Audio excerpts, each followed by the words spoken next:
अस्सलाम वालेकुम दोस्तों, मेरा नाम मुक़द्दस भट्ट। आज का बुलेटिन मैं आपकी खिदमत में पेश करूँगा। उमैर मुनीर डॉक्टर के पास गए हैं और हम सब मिल के दुआ करते हैं उनके लिए, उनकी जल्द सेहतयाबी के लिए।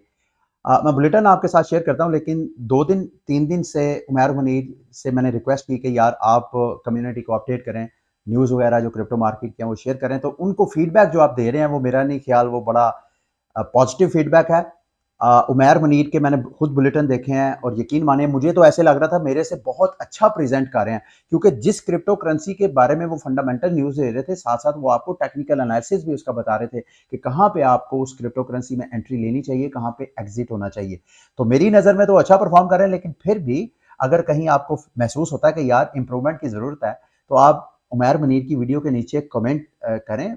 वो मेरे से ज़्यादा ओपन माइंडेड है, मेरे से ज़्यादा आपको अ, सुनते हैं, पढ़ते हैं आपको और उस हिसाब से इंप्रूवमेंट लाज़मी करेंगे।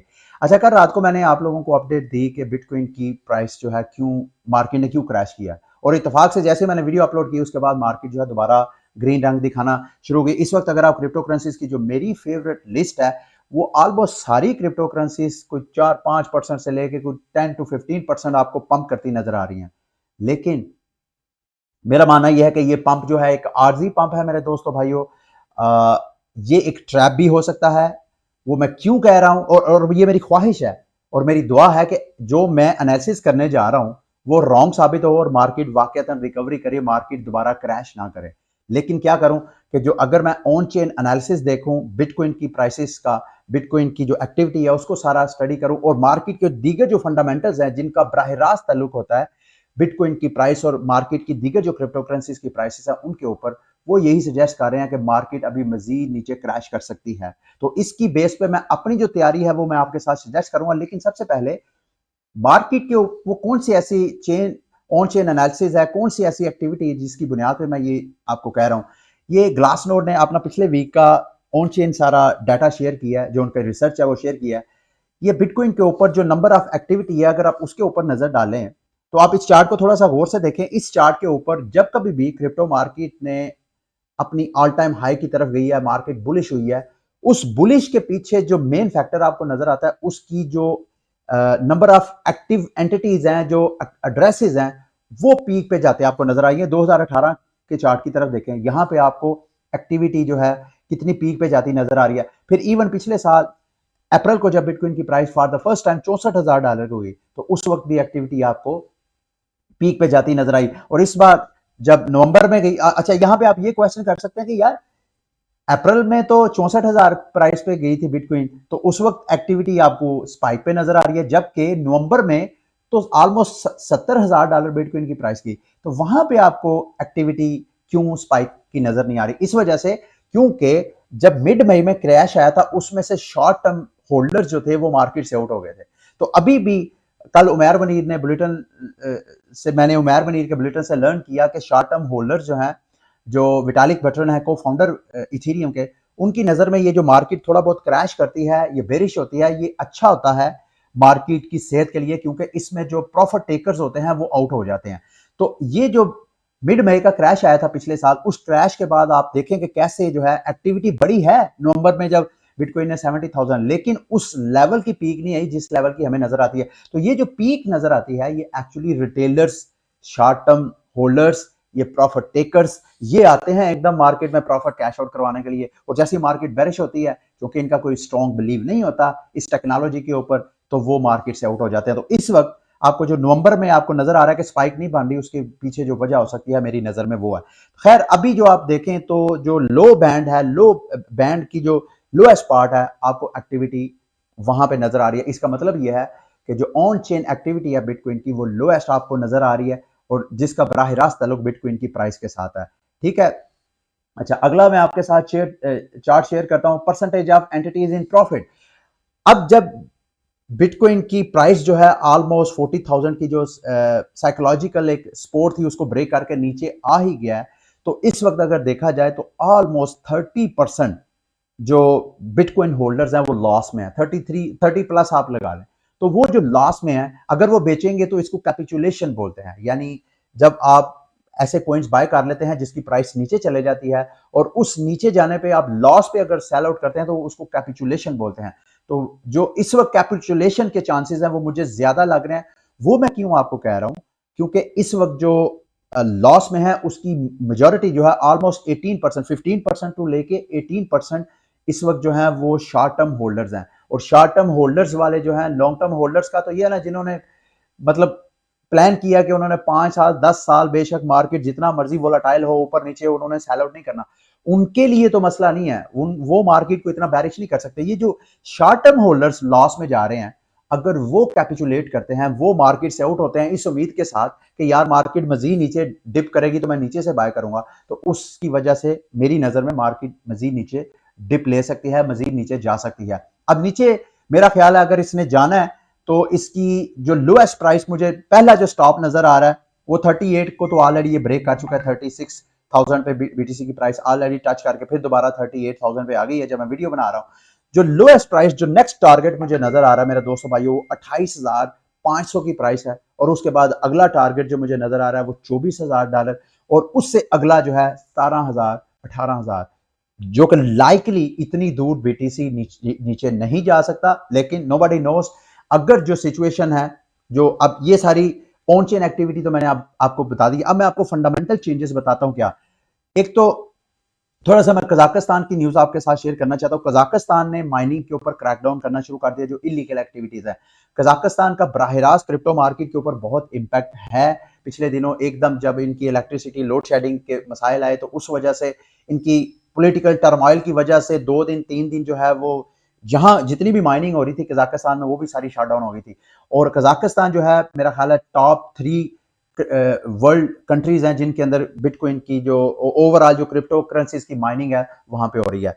तो फंडामेंटल्स कौन से हैं, ये तो मैंने आपको टेक्निकल एक पर्सपेक्टिव से बता दिया कि मेरी नजर में मार्केट मजीद नीचे डिप ले सकती है। मैं खुद पर्सनली ये सारी न्यूज और सारी टेक्निकल एनालिसिस को बेस बना के तो मैं भी इंतजार कर रहा हूँ कि मार्केट मजीद नीचे डिप करे तो मैं नीचे से वेट करूं। गो के मेरी ख्वाहिश है ऐसा ना हो, और अगर नहीं मार्केट ऊपर वाकई ही बुलिश हो जाती है, रिकवरी कर लेती है, तो मुझे कोई मसला नहीं है, क्योंकि मेरी ऑलरेडी इसमें होल्डिंग है, मेरे ऑलरेडी इसमें स्टेक लगे हुए हैं। तो नीचे जाएगी तो उसको भी मैं अपॉर्चुनिटी लूंगा, उसमें भी मुझे डरने घबराने की और पैनिक होने की जरूरत नहीं है। और यही मेरा मैसेज आप दोस्तों के लिए है।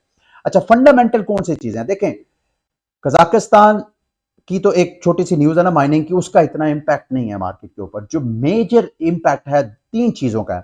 अमेरिका में जो इंटरेस्ट रेट्स हैं उसके इंक्रीज होने की वजह से, मैं ऑलरेडी आपको अपडेट कर चुका हूं कि जो मैक्रो लेवल पे जब बड़ी बड़ी कंट्रीज अपनी चेंजेस करती हैं तो उसका बराह रास्त ताल्लुक जो है वो फाइनेंशियल मार्केट्स के ऊपर होता है।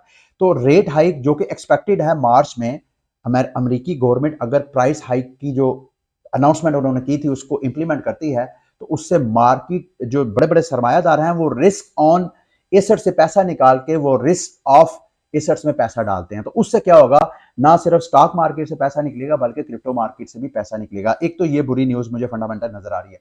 दूसरी, यूक्रेन और रशिया की जो टेंशन है वो मजीद इंक्रीज होती जा रही है।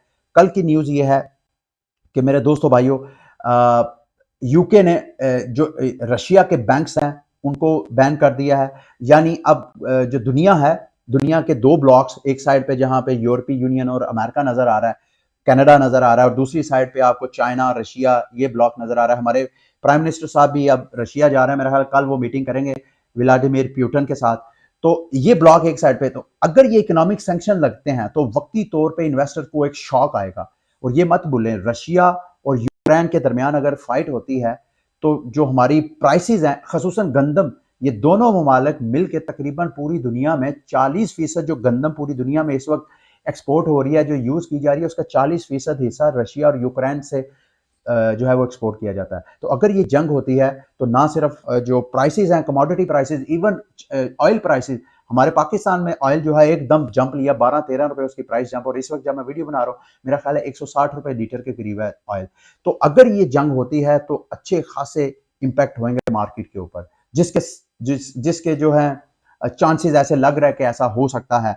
अगर बड़े लेवल पे नहीं तो छोटे लेवल पे, छोटे स्केल के ऊपर जो सर्जिकल स्ट्राइक्स हैं शायद रशिया करे यूक्रेन के ऊपर। यूक्रेन के कुछ ऐसे इलाके जिन्होंने जो रशिया के साथ इनेक्स करना चाहते थे, अलहाक करना चाहते थे, उन्होंने आज़ादी क्लेम कर लिया, और उधर से रशियन गवर्नमेंट ने कहा है जी कि इनके साथ आप जो सफारती ताल्लुकात हैं उनको बढ़ाएं।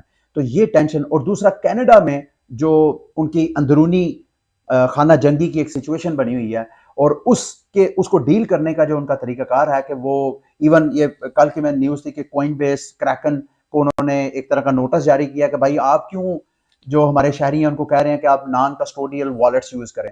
नॉन कस्टोडियल वॉलेट्स का मतलब ये है नॉर्मली जो आपके वॉलेट्स हैं उनकी प्राइवेट कीज़ जो हैं वो आपके पास नहीं होती, वो एक्सचेंजेस के पास होती हैं। दूसरे लफ्ज़ों में कोइनबेस का मालिक, क्रैकन का मालिक खुद कह रहा है कि भाई आप हमारी एक्सचेंजेस में फंड्स को ना रखें। अगर हमारी एक्सचेंजेस में फंड्स को रखेंगे तो गवर्नमेंट के पास राइट्स है कि वो आपके अकाउंट्स को फ्रीज करवा दें, क्योंकि हमने गवर्नमेंट से लाइसेंस लेके ऑपरेट करना होता है। तो ये जब मैसेज किया है तो कैनेडियन हुकूमत ने अच्छा खासा उनको थ्रेट किया कि भाई आप क्यों इस तरह लोगों को कह रहे हैं कि नॉन कस्टोडियन और पर्सनल वॉलेट यूज करने का क्यों आप मैसेजेस दे रहे हैं। तो ये सारी वो इंफॉर्मेशन है जिसकी बुनियाद पे मेरा थीसिस है कि शायद क्रिप्टो मार्केट मजीद नीचे डिप करे। ये जो आपको अभी पंप नजर आ रहा है शायद ये आरजी पंप हो, और अगर ऐसा नहीं होता, आरजी नहीं होता, वाकई मार्केट बुलिश हो गया, तो ये आप सबके साथ साथ मेरे लिए भी गुड न्यूज होगी। अच्छा जी, टेरा लूना की प्राइस अच्छा खासा पंप कर रही है, तो उसके पीछे एक न्यूज है और बड़ी गुड न्यूज है, वो मैंने आपके साथ शेयर करनी है। टेरा लूना फाउंडेशन ने $1 अरब अपना मजीद रेज किया है। आपको पता है कि जो टेरा का इकोसिस्टम है उसका बराह रास्त ये 3 क्रिप्टो करेंसीज के गिर्द ये सारी ब्लॉकचेन जो है ये घूम रही है। एक साइड पे आपको इनका वो बारविंग लैंडिंग प्रोटोकॉल जो एंकर है वो नजर आ रहा है, दूसरी साइड पे आपको यूएसटी नजर आ रहा है जो स्टेबल कॉइन है इसका, और तीसरा जो है लूना। और अभी जब कभी भी यूएसटी की डिमांड बढ़ती है, ये बार बार इस चीज को मैं आपको समझाने की कोशिश करता हूं कि जो टेरा ब्लॉकचेन है उसका जो फ्लैगशिप प्रोजेक्ट है वो लूना नहीं है। वो कि आपको लूना की प्राइस में प्रॉफिट इन्वेस्टमेंट, जब वो एक वोलाटाइल करेंसी आप उसमें इन्वेस्टमेंट करके प्राइस अप्रिशिएट होगी तो आपको बेनिफिट होगा, लेकिन इनकी जो मेन प्रोडक्ट है वो है इनका स्टेबल कॉइन। तो इनके स्टेबल कॉइन को ये ज्यादा से ज्यादा उसकी डिमांड बढ़ाने की कोशिश कर रहे हैं, ज्यादा से ज्यादा पार्टनरशिप कर रहे हैं, और जितनी ज्यादा ये पार्टनरशिप करेंगे उतनी ज्यादा उसकी डिमांड बढ़ेगी, और जितना यूएसटी की डिमांड बढ़ेगी उतना मेरे दोस्तों भाइयों लूना बर्न होगा, क्योंकि लूना बर्न होगा तो यूएसटी की सप्लाई मजीद आएगी जो कि डिमांड को मीट करेगी, और जब लूना बर्न होगा तो लूना की सप्लाई कम होने की वजह से लूना की प्राइस जो है वो पंप करेगी। अच्छा, अगली न्यूज अब मैं आपके साथ मोबॉक्स से मुतल्लिक शेयर करूंगा। मोबॉक्स की तरफ से भी बड़ी गुड न्यूज है। एक तो आपको उमैर मुनीर ने कल के बुलेटिन में शायद अपडेट किया कि इन्होंने अपने मेटावर्स में, पता है पिछले दिनों मैंने एक वीडियो बनाई थी कि आप कैसे इनकी जो बाइनांस के साथ इंटीग्रेशन हो रही है वहां पे जाके आप अपना एवेटार क्लेम कर सकते हैं। तो एक तो वो भी मैं आपके साथ थोड़ा मजीद डिटेल आपके साथ शेयर करता हूँ। दूसरा, मोबॉक्स की स्टेकिंग की ऑप्शन आई है बाइनांस के ऊपर। अगर आपने मोबॉक्स हाई प्राइस पे बाय किया हुआ है तो आप यहाँ पे स्टेकिंग करके तो आप वहां से एक्स्ट्रा मोबॉक्स टोकन अर्न कर सकते हैं। ये इसका लिंक मैं इस वीडियो की डिस्क्रिप्शन में दे दूंगा, अगर आपने मजीद इसको स्टडी करना है तो आप स्टडी भी कर सकते हैं। अच्छा, मोबॉक्स में ये लॉक स्टेकिंग की ऑफर आई है। अगर आप 10 दिन के लिए अपने मोबॉक्स टोकन लॉक करते हैं, मैक्सिमम एक यूजर जो है वो 5 मोबॉक्स टोकन लॉक कर सकता है, तो उसके ऊपर उसको 39.89%, ऑलमोस्ट 40% 10 दिनों के अंदर मिलेगा। 40% पर एनम है, इसको आपने 10 दिनों का नहीं समझना, ठीक है। लेकिन मैक्सिमम इसमें प्रॉब्लम यह है कि मैक्सिमम आप 5 मोबॉक्स टोकन स्टेक कर सकते हैं, और उसी वक्त करेंगे अगर आप स्पॉट ट्रेडिंग पे बाय करेंगे। अच्छा, उसके बाद अगर आपने ऑलरेडी आपके पास हैं तो उसमें आपके पास स्टेकिंग की क्या ऑप्शंस हैं। आप 30 डेज के लिए भी कर सकते हैं, 60 डेज के लिए भी, और 90 डेज के लिए भी। अगर आप करते हैं तो आप ये नीचे प्राइस पूल है वो आप विन कर सकते हैं। पहला प्राइस पूल क्या है, जिसमें 10,000 एम बॉक्स टोकन जो है वो जितने स्टेकर्स हैं उनमें डिवाइड किए जाएंगे। अगर वो 30 डेज के लिए मोबॉक्स स्टेक करते हैं, 60 डेज के लिए या 90 डेज के लिए। और ये मैं आपको बताता चलूं, ये लॉग स्टेकिंग है। लॉग स्टेकिंग का मतलब ये है कि जब आपने 30 दिनों के लिए कर लेना तो 30 दिन तक आपकी वो अमाउंट लॉक हो गई है। अगर आप उसको अनलॉक करेंगे, मतलब 10 दिन बाद आप कहते हैं नहीं मैंने मोबॉक्स की प्राइस ऊपर चलेगी या मैंने कैश आउट करवाना है, तो उधर से जब अनलॉक करेंगे एक तो 24 घंटे से 48 घंटे आपके अकाउंट में आते रिडीम होते टाइम लग जाएगा, और दूसरा जब आपके पास आएगा तो वही आपके पास एम बॉक्स आएगा जितना आपने स्टेक किया है। वो जो रिवार्ड आपको 10-15 दिन का है वो आपका जाया हो जाएगा। तो लॉक स्टेकिंग में आपने ये सोच के फिर आपने स्टेकिंग करनी है। अच्छा, उसके बाद दूसरा इनका रिवार्ड है एक्टिविटी का कि अगर आप ये देखें, अगर आप जितना जल्दी करेंगे उनको अलग रिवॉर्ड मिलेगा। 6400 एम बॉक्स टोकन वो अलग मिलेगा। अगर आप यानी पहले 100 जो स्टेकर्स हैं उनमें शामिल होते हैं तो हर बंदे को 15 एम बॉक्स टोकन अलग मिलेंगे। वो स्टेकिंग रिवॉर्ड के अलग अलग है, मतलब ये स्टेकिंग रिवॉर्ड अलग है, ये एक्टिविटी के ऊपर आपको अलग रिवॉर्ड मिलेगा।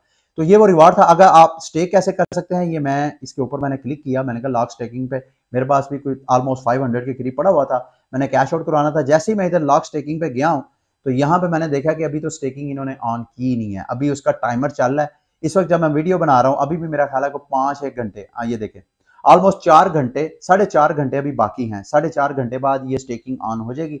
जैसे ही ऑन हो जाएगी तो मैं यहाँ पे स्टेकिंग कर सकता हूँ। अगर 10 दिनों के लिए लॉक करनी है तो फिर मैंने 5 टोकन कर सकता हूँ। अगर मैं 30, 60 या 90 दिन के लिए करता हूँ तो फिर जितने भी मेरे पास एमबॉक्स टोकन है वो सबको मैं लॉक कर सकता हूँ। ठीक है, तो रिवार्ड उस हिसाब से आपने देखना है। अच्छा, अब आप में से अगर किसी को नहीं पता कि वो एवटार कैसे सेट करना है, क्योंकि अगर आप एवटार सेट करेंगे तो उस पे इनका जो मिस्ट्री बॉक्स है आप वो बाय कर सकेंगे और उसकी कुरानदाजी होगी। ऐसा नहीं है कि आप कोई भी बंदा जाके बाइनांस की मार्केट प्लेस पे इनका मिस्ट्री बॉक्स खरीद सकता है।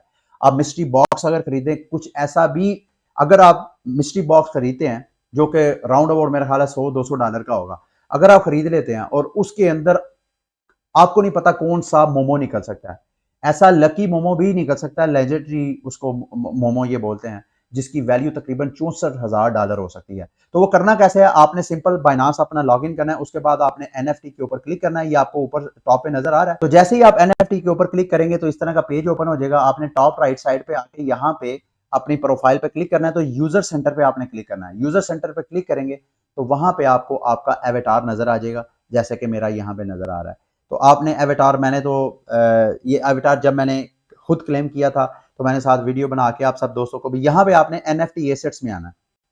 एनएफटी एसेट में आएंगे तो यहाँ पे अगर आपने एवेटार बनाया हुआ है या बनाना चाहते हैं तो यहाँ पे आप फ्री में एवेटार जो है वो कर सकते हैं। मिस्ट्री जो मोमोवर्स की मिस्ट्री बॉक्स है उसको बाय करने के लिए आपका एवेटार होना लाजमी चाहिए। तो आपका एवेटार होगा तो आप वो क्लेम कर सकेंगे। ठीक है, अगली न्यूज है जी एवलॉन्च की तरफ से बड़ी गुड न्यूज है। Institutional investors purchase 25 million worth of Avalanche AVAX token last week. देखिए, मैं एवलॉन्च के ऊपर मेरी इन्वेस्टमेंट नहीं है पर्सनली, लेकिन मुझे ऐसे लग रहा है कि ये बेहतरीन टाइम है कि मुझे भी एवलॉन्च में इन्वेस्टमेंट करनी चाहिए, क्योंकि जितना पिछले साल टेरा लूना की प्राइस ने पंप किया 16,000 गुना, फिर सोलाना की प्राइस ने पंप किया, मुझे लग रहा है कि पता नहीं इस साल उन क्रिप्टो करेंसीज की प्राइसेस तो शायद इतनी ज्यादा हाइप ना क्रिएट करे, शायद एवलॉन्च की कर दे। अभी मैं थिंक कर रहा हूं, मेरी नजर में इसको वॉच करना, इसको मजीद स्टडी करना बहुत जरूरी है। आप लोगों को भी मैं रिकमेंड करूंगा कि एवलॉन्च को अच्छी तरह स्टडी करें, इनकी ब्लॉकचेन को, कि क्या इनका पोटेंशियल है आने वाले वक्त में। तो आप भी अगर इसको स्टडी करके इसमें इन्वेस्टमेंट करना चाहें तो लाजमी करें। लास्ट में मैं बुलेटिन एंड करने से पहले मेरे से किसी ने पूछा कि सर ये बताएं कि आपने जो बाइनांस डेक्स से मुतल्लिक वीडियो बनाई उसमें लिक्विडिटी का इशू है, यानी उधर बायर और सेलर की इतनी तादाद नहीं होती कि हम जो है वो बेनिफिट निकाल सकें, अपनी ट्रेडिंग जो है जल्दी जल्दी खत्म कर लें। और बात बिल्कुल सही थी। ये मैं आपको पोल्का डार्ट की मिसाल देता हूं, आपको स्क्रीन पे नजर आ रहा है मेरे 3 ऑर्डर लगे हुए हैं। पोल्का डार्ट का मैंने बाय ऑर्डर लगाया कि जैसे ही डार्ट की प्राइस $11 पे जाए तो मेरा डार्ट बाय हो जाए। इसी तरह डोज की भी लगाई है और आइटम की भी लगाई है। अब मसला ये है कि यहां पे अगर आप देखें तो ये 1 घंटे का डाटा है। अगर मैं यहां पे जाके आपको थोड़ा सा प्रॉब्लम दिखाता हूं जो मेरे सब्सक्राइबर ने मुझे पॉइंट आउट करवाई, और मैं आपको 1 मिनट का ये ट्रेडिंग वॉल्यूम देख रहे हैं, यहां पे ना होने के बराबर ट्रेडिंग वॉल्यूम आपको ये देख रहे हैं, ग्राफ आपको नजर ही नहीं आ रहा। 1 मिनट की बजाय यहां से मैं इसको 5 मिनट करता हूं, 5 मिनट का चार्ट देखें, ये देखें वॉल्यूम ना होने के बराबर है। तो यहां पे मसला ये, अगर आप बाइनांस डेक्स यूज करते हैं तो आपने जिस क्रिप्टो पेयर में ट्रेडिंग करनी है उसकी पहले ट्रेडिंग वॉल्यूम आपने लाजमी देखना है। अगर आपको सेंट्रलाइज एक्सचेंजेस जो है आपसे ट्रेडिंग फीस लेती हैं, आपके फंड्स उनके पास पड़े होते हैं, एक आपके लिए सिक्योरिटी इशू होता है, लेकिन दूसरे बदले में आपको एडवांटेज ये मिलता है कि वहां पे लिक्विडिटी होती है। जब कभी आपने ट्रेडिंग करनी हो, क्विक ट्रेडिंग करनी हो, तो आप उधर बाइनांस पे जाएं, आप ओकेएक्स में जाएं, आप दीगर किसी भी टॉप एक्सचेंज पे जाएं, वहां पे जाकर फौरन अपना कॉइन या बाय कर लें या खरीद कर लें। जब आप इस तरह के डेक्सेस में आते हैं जो कि ऑर्डर बुक वाले डेक्सेस होते हैं, तो वहां पे अब आपको ये जो लिक्विडिटी का क्राइसिस है ये आपको जेन में रख के तो फिर ट्रेडिंग करनी चाहिए। तो इसका मैं आपको ये 5 मिनट का 15 मिनट का चार्ट में भी देखें, आपको कोई ट्रेडिंग एक्टिविटी नहीं आ रही।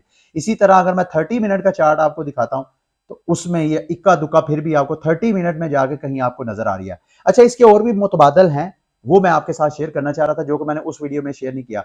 जरूरी नहीं आप बाइनांस के डेक्स पे करें, ये भी हो सकता है कि बाइनांस जानबूझ के यहाँ पे लिक्विडिटी प्रोवाइड ना करता हो, क्योंकि यहाँ पे जो लिक्विडिटी प्रोवाइड करेगा वो बाइनांस खुद नहीं करेगा, बल्कि बाइनांस डेक्स के ऊपर जो Binance users and DEX users वो लिक्विडिटी प्रोवाइड करते हैं। जैसे कि मैंने यहाँ पे 3 ऑर्डर लगाए हैं, तो इनके ऊपर मैंने लिक्विडिटी प्रोवाइड किया है, मेरे वॉलेट से फंड्स निकल के वो बाइनांस के लिक्विडिटी पूल में चले गए हैं, ठीक है। तो जैसे कभी सेलर आएगा उस खास प्राइस पे, मैं जिस प्राइस पे बाय का ऑर्डर लगा के बैठा हूं उसी प्राइस पे अगर सेलर आएगा तो हम दोनों एक दूसरे के साथ हमारी ट्रेड सक्सेस हो जाएगी, ठीक है। दूसरा जो मैं एक्सचेंज आपको ऑफर करवाना चाह रहा था बाइनांस से हटके, वो है 1 इंच। 1 इंच आपको पता है ये एक डेक्स एग्रीगेटर है। जब कभी भी आपने कोई टोकन स्वैप करना हो तो आप 1 इंच को यूज कर सकते हैं। 1 इंच आपको उस टोकन जिसको आप स्वैप करना चाहते हैं उसकी बेस्ट प्राइस किस डेक्स के ऊपर है वो आपको ऑफर करवाता है, ताकि आप ट्रेडिंग करके फीस बचा सकें। यहां पे भी ये अगर आप 1 इंच का ऐप खोलते हैं तो यहां पे एक स्वैप की ऑप्शन है, दूसरा एक लिमिट की ऑप्शन है। अगर यहां पे लिमिट पे क्लिक करें तो यहां पे आप लिमिट ऑर्डर लगा सकते हैं, जैसे बिल्कुल आप बाइनांस डेक्स पे लगा सकते हैं ना, खास प्राइस पे आए तो आपका बाय ऑर्डर लग जाए। फर्क सिर्फ यह है कि डेक्स पे, अगर बाइनांस डेक्स पे आप ऑर्डर लगाते हैं तो वहां उसकी एक्सपायरी कोई नहीं है। यहां पे अगर आप ऑर्डर लगाते हैं तो उसकी एक्सपायरी डेट आपको बता रहे हैं, ये 7, 10 मिनट, 1 घंटा, 30 मिनट, 3 साल तक की, मतलब कोई ना कोई एक्सपायरी डेट है ऑर्डर लगाने की। अच्छा, इसी तरह एक और मैंने ऑर्डर बुक वाला डेक्स आपको बताना है जो कि बाइनांस स्मार्ट चेन के ऊपर है, वो है बोट फाइनेंस। इसके ऐप के ऊपर भी आप लगा सकते हैं, लेकिन जहां कहीं भी आपने लगाना है ये चीज आपने जहन रखनी है, एक तो उसकी एक्सपायरी भी है या नहीं। जैसे कि बोट फाइनेंस की भी एक्सपायरी है, अगर आपने ऑर्डर लगाना है तो साथ आपने एक्सपायरी डिसाइड करनी है कि इतनी देर तक अगर मेरा ऑर्डर हिट होता है ठीक, अदरवाइज मेरा ऑर्डर कैंसिल हो जाए। और अगर ऑर्डर कैंसिल होता है तो उस पर ट्रांजेक्शन फीस भी हो सकती है, ये आपने जेन में रख के तो फिर आपने करना है, ठीक है। और जब कभी भी आपने डेक्स पे ट्रेडिंग करनी है, मतलब पर्सनल वॉलेट के जरिए, तो आपने उसकी ट्रेडिंग वॉल्यूम चेक कर लेना कि भाई यहाँ पे जिस मैं पेयर में ट्रेडिंग करना चाहता हूँ उसकी लिक्विडिटी भी है या नहीं, पीछे बायर और सेलर का इतना डाटा है भी कि नहीं, कि मेरी 1 दिन 2 दिन 1 घंटे के अंदर अंदर मेरी ट्रेड जो है वो सक्सेसफुल जो है वो ऑपरेट हो जाए, ठीक है। तो ये था आज का बुलेटिन। उम्मीद करता हूँ कि आज का बुलेटिन भी आपके लिए इंफॉर्मेटिव रहा होगा।